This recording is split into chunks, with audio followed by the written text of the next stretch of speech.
Hello everyone, my name is Deckerlink, the trained unprofessional, and welcome back to Echo! It's the first one with the new microphone, and I hope it does not sound like shit. Because I'm worried it kind of does, but hopefully it does not. And I hope you like it. I do not know. I do not know. It has been almost a month since I played this game last, and on the last one we were doing... we started Jenna's route because we finished up Carl's route. So let's see what the fuck we're gonna be doing this time. I'm so looking forward to that shit. So, do you see it anymore at all? We were talking about stuff she saw as a child.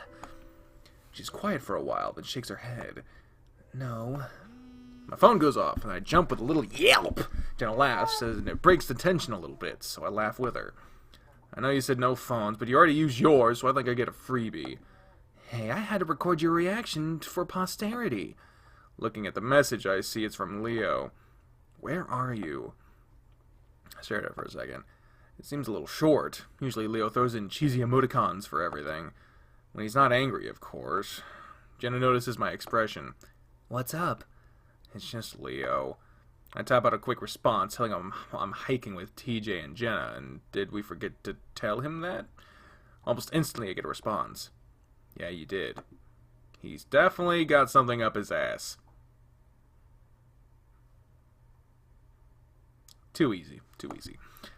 Wolf boy getting pissy? Maybe. I never can tell with him. Jenna's phone goes off right then. Speak of the devil? Since it seems like she's inviting me, I lean over to read her phone. What the hell? Fuck you. I feel myself getting a little angry. What the fuck's his problem? Jenna gives a little playful smirk as she sits up and puts her phone away without responding. He's jealous. That gets me flustered for some reason. You think so? That, and he probably wants us all to hang out together, which we should, but we need some time away before we give Flynn another chance. Anyway, we should head back. If we start now, we can grab dinner at the diner by 6. Jenna gets up and goes to wake up TJ, but I'm sort of lost in thought. I feel bad for Leo. Was he mad at me for not talking to him by the lake yesterday? After being out in the desert for so long, it feels absolutely amazing to be sitting in the air-conditioned diner. Having already ordered our food, I lean back against the booth, my eyes feeling a little heavy. So thanks again for going with me, guys. It wouldn't have been much fun if there wasn't anyone to share it with. Of course, TJ. I had a lot of fun, too. I put in my affirmative as well, grinning. I'm sorry you guys had to put up with my slowness and smell. Stop apologizing for it. It's like you're a speciesist against your own kind. I'll be sure next time that we don't do such a long trail. If there is a next time. I hope there is. Maybe. It's not exactly much else to do out here. The thought of hiking again makes my knees weak, but I don't say anything. So, Chase, now that I know that you're bi, I have to ask, have you been dating any girls? That question takes me by surprise, and I pause, looking at Jenna. TJ looks surprised as well, but looks at me curiously. Not really, actually. I mean, I guess you could say I lean towards males, but it's not like... I was about to say that I sometimes look at street porn when I'm in the mood, but that might be a little inappropriate with TJ here. Well, it's probably inappropriate to say in front of Jenna, too. Do guys talk about porn in front of girls? It's not like I don't notice girls. I finished the sentence lamely, but TJ just nods. That makes sense. Well, have you ever slept with a girl? Jenna! TJ's face going from cheerful interest to outright horror is so comical I start laughing despite Jenna's question surprising me as well. Hey, this is how boys talk, right? I've been hanging out with you guys since the 4th grade. Don't exclude me just because I'm a girl. I don't talk like that. Despite TJ's reaction, I'm not too bothered by it. No, I haven't. I kissed a girl once at a party, but that was it. Do you want to be with a girl, just to see what it's like? Now I'm starting to get a little embarrassed. Whether TJ's more appalled or not, I can't tell since he's got his face buried in his paws. Maybe, I don't know. Just curious. I'm just wondering why I didn't pick up on this about you before. Jenna grins, then looks out the window. Oh, gourd. I noticed then, with the way the sunset is lighting up the diner, how pretty your eyes are. It almost looks unnatural the way they glow. So, I need to ask you a favor, Chase. I stiffen, wondering what the hell it might be after that conversation. I'm wondering if you could drive me to the mall. I want to get a few things. Oh, sure, what do you need? Jenna hesitates, and for the first time today, she's the one that seems embarrassed. Well, you know, in Pueblo, we don't exactly have a great comic book shop, even though it's huge. Yeah? I wouldn't really know. I never did go to that section of the mall. What's especially lacking is the manga section. I smile. I'd forgotten the way that after getting her first job, I'd drive Jenna to the mall once a week, and she'd buy her favorite manga. Jenna's still not looking at me, but I grin. Yeah, it'll be just like when we were in high school. Have you been keeping up on all those series? I remember being amazed at how much material was in those books compared to the comics, even if they weren't colored. Jenna looks back at me, and I can see that she's a little relieved. Did she think I was going to make fun of her for it? I keep up with it online, mostly. There is more for old time's sake. Oh, this is more for old time's sake. Fuck you.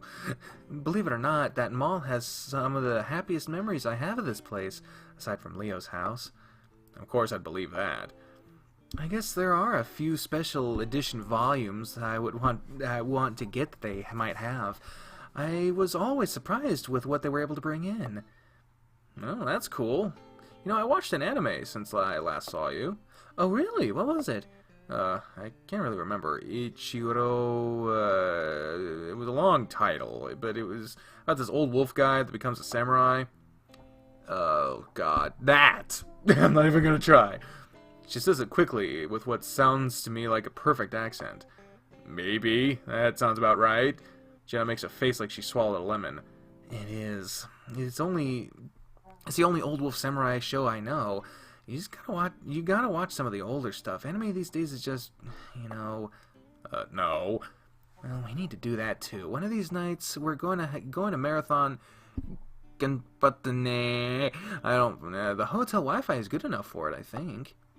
Well, I never really watched anime, even if the Ichi whatever it wasn't bad.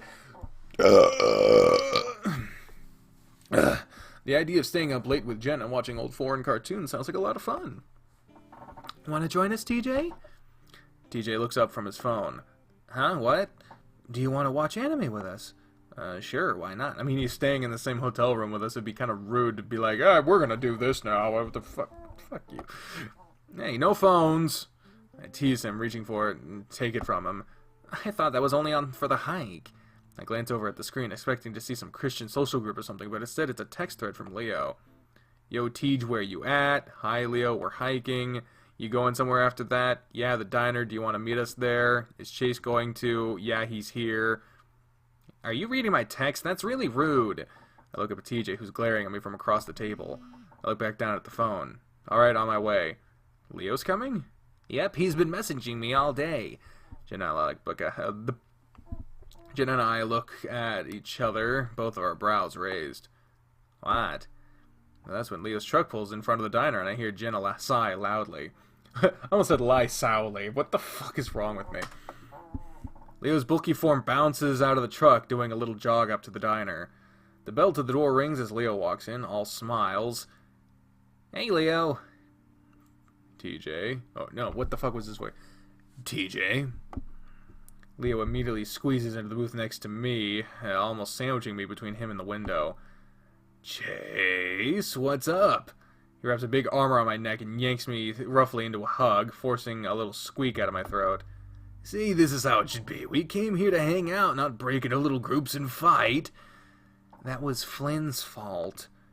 Jenna says it quietly, eyeing Leo's arm around my neck. Yeah, well, I'm gonna get him to apologize. Things take a little bit of time, you know. Jenna doesn't say anything, instead choosing to look over the menu, even though we've already ordered. You have fun hiking? Leo turns his goofy tongue out, smile on me. I'm about to answer, but that's when his face changes and I see his nose twitching. You smell like a girl. His head snaps to Jenna, and it's instantly obvious as to what he's thinking. Jenna, who's looking up now, just smiles sweetly, not trying to explain the situation at all. You son of a bitch. Oh, Lord. Leo tenses up, arm tightening around my neck, almost choking me. I forgot my musk stuff, and so Jenna lent me hers. Leo looks back at me, and I can tell he's trying to decide whether or not to believe me. TJ, though, for once, chimes in with something useful, cheerfully unaware. Yeah, it was pretty funny. Sorry, Chase. He looks at me apologetically, but honestly, I could kiss him right now. Leo relaxes a little, but his ears are still pointed straight up, a sure sign that he's still tense. Alright, well, next time you go, I'm coming too. Anyway, I'm planning Carl's birthday party tomorrow. I was really hoping we would be able to do that still. I wanted to see if this game was going to follow a linear path with just various parts. Because, like, with extracurricular activities, there's very little overlap with events. Like, there's just certain things that do or don't happen in other paths, and whether or not they actually happen in the story, apart from that, is... I don't know. We don't fucking know. So it's like, does fucking Diana come back to Harold even if we don't fucking follow him? I don't fucking know. We don't know. And we will find out when I record that game next, because that's the next episode that's coming out. What? That's like a month away. Yeah, well, there's not much else to do. Jenna leans back in her seat and folds her ears down. That's really short notice, Leo. Couldn't you have told us before so we came so we could prepare? Well, I was planning on doing that today, but you guys just took off without telling me. I don't have a gift. Leo rubs his face.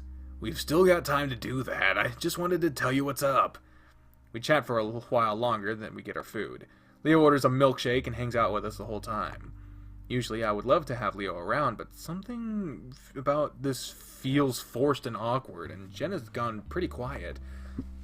Leo doesn't let go of my neck the entire time. How the fuck are you eating? I'm just... Can you stop? To be continued? Really? That's all we got?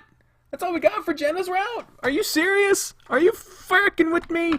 Are you fracking with me now? I gotta fucking unplug my controller and plug in the mouse so that I can back up. Because now that I have this microphone, it's plugged into one of the USB ports, so I don't have the fucking space. Oh god, to do stuff. Oh lord, please no. All right, well that's, and then it's to be continued. Yeah, so that's the end of Jenna's route. It's pretty underdeveloped, but you know, some people did say that Jenna's route some people didn't even know there was a Jenna route, so it's for there to be, and then some people were like, it's barely done, so I believe the next one people were hoping for TJ. Like, it's weird, like, I originally was going for Leo, and then it wound up with Carl, because people wanted that, and then I went with Jenna, and now I'm going with TJ. It's like I'm going for everybody except the person I wanted to go for, and then Flynn, which I don't understand. I don't know how the fuck that one's gonna work out. But anyway, since this episode is pretty short, we might as well set up TJ's route while we are here, because we got to skip through all the other shit anyway. Lean on TJ, click. But we did this in the last one too, so let's just skip. Oh, crap. And I'm doing skip instead of fast forward, which just skips to the next choice, because it fucking... we are gay, yes. Here we're having the talk. Oh, Lord. Oh, there's the thing, and then the talking, and the fighting, and the water. And now is the fighting. The sound effects are not keeping up. Oh god. Okay, there we go. So now we're gonna find TJ. I'm really worried about TJ. We might as well do a little bit with this route, because, I mean, we're here. It won't be a lot, but we'll do a little bit of TJ's route. He's a sensitive guy, and after a tongue lashing like that from someone like Flynn, I can't imagine what state he's in. I don't see him anywhere as I scan the area, but I do see some trees and bushes further up along the riverbank. Since there's really no other place to hide, I assume that's where he's at. Sure enough, I see him immediately. He's sitting down, knees drawn up with his arms folded on top of them. He's got his forehead resting on top of his arms, staring down at the sand between his legs. I stand there for a moment, wondering if it will just be better to leave him alone. After a few seconds, I finally decide to sit down next to him, legs crossed. His ears flick in my direction as he turns his head to the left, away from me. I notice a few wet spots between his feet. Say something, motherfucker, just say something. Speak to him. I decide that I need to break the silence. Hey, TJ. He doesn't say anything or move. You know how Flynn is. He's a dick. Again, silence. Everyone knows he's a dick. No one's mad at you. He does move then, sliding his legs out straight and leaning back on his paws. He's still looking away from me, rubbing his face on his shoulder. You want to go back and eat? Finally. I can't believe he did that. In front of everyone. I'm not sure what to say, so I stay quiet. After a minute, TJ finally turns his head looking into the river. The wind picks up, reflections from the river highlighting motes of dust that swirl up around us. His face fur is a bit messed up, spiked up in a few places from being wet. It's an unusual sight to see his fur unkempt. I mean, what the heck? Nice save. Good old Christian boy. TJ, unable to curse, even though it would probably be the best thing for him. He adjusts his legs to sit cross-legged like me and wipes his face again. Did you know what he was talking about? I take in a breath, unsure of how I should approach this. I think so. TJ's ears lower. Listen, no one else thinks anything happened. We were so little, especially you. I can't believe he's doing this. I trace a claw through the dirt, drawing some wavy patterns as I try to make sense of all this myself. I think it's just because he was such good friends with Sydney, and he wants more than the truth. I look sideways at TJ. He's just sitting there, looking at the ground. And I guess you were the only one that saw what happened, so he only has you to go after. I saw him drown. I don't say anything, but I feel myself cringe inwardly. Pretty soon tears are running down TJ's face, but he doesn't bother to wipe them away. He's not just sad, though. He's angry. I hear it in his voice as he goes on. I saw Sydney drown, and Flynn thinks he's the only one that hurts. He thinks that he's the only one that feels like he is in a nightmare. Well, maybe. His voice cracks, and he looks away from me again, wiping his face. Maybe I haven't told him everything because I don't want him to have those images in his head. TJ takes a moment to steady his voice, working to get his breathing back to normal. I just wish I could go back to that day. TJ, there's nothing you could have done. I know my words are meaningless crap, and I hate myself for saying them, but I have to say something. Not one of us would have been able to do anything if we were there. You would have. Well, besides, I already know I couldn't have saved him on my own. That isn't what... TJ takes a moment to wipe his face again, and when he's done, he doesn't go on. We sit in silence for a long while after that, and I adjust myself so I can lean back against a rock behind me. I pat the ground. Sit next to me, Tej. He's calmed down for the most part, and after a moment he does crawl over to sit by me.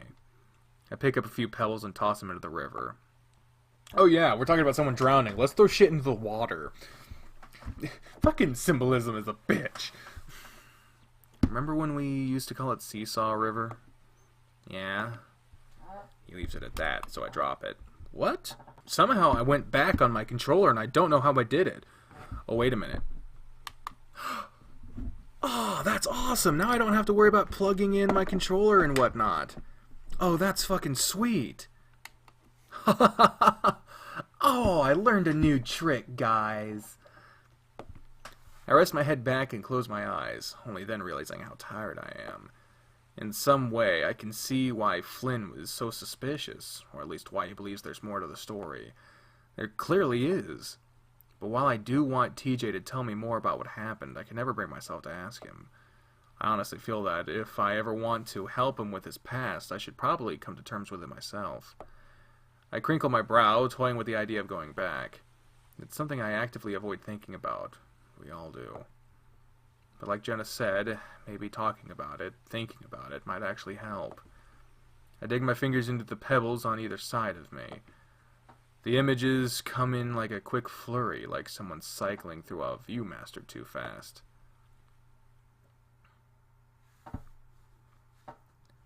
The sky is overcast, the air crisp, autumn. TJ sitting in a daze, Jenna running back to town, Flynn pulling me into the water. Me grabbing onto neck scruff, pulling back to shore. Carl sitting on a rock, bawling. Leo starts trying to do compressions. And Sydney just stares. Sirens, the helicopter rotors, adults everywhere. I'm home, Mom's holding me, Dad puts on my favorite movie I watch. But still, Sydney stares.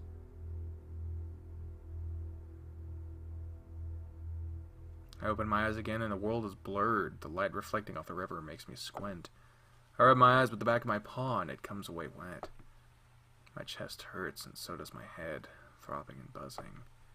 I look over and, luckily for me, TJ is leaning back with his eyes closed like I was. Revisiting that day is so horrible for me, I can't imagine what it's like for him. I decide right then and there that I'm not going to press TJ on what happened. If he wants to tell me more, he'll do it on his own accord.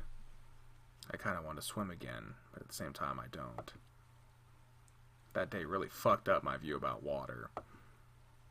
He's ruined the whole trip. TJ speaks suddenly and I look over at him. Flynn? No, he hasn't. TJ does finally look at me then, and I'm struck by how disheveled and sad he looks. I feel anger bloom in my chest, all of it directed at Flynn.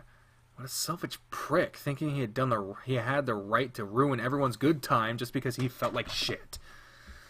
If he were here right now, I'm pretty sure I'd punch him right in the gut. Oh yeah, Corey, if he was here, I would show him what for. Listen, we don't all need to hang out to have fun. We had fun at the park with just you, me, and Carl, remember? If Flynn wants to be a douchebag, then let him. We'll do our own thing. JJ sniffs and I see his tufted ears perk up a little. Didn't you want to go hike the trail? He smiles at that and looks at me. You didn't want to hike, I could tell. I grin. That's 'cause it's so freaking hot. But seriously, we didn't come here to lay at in a motel all week.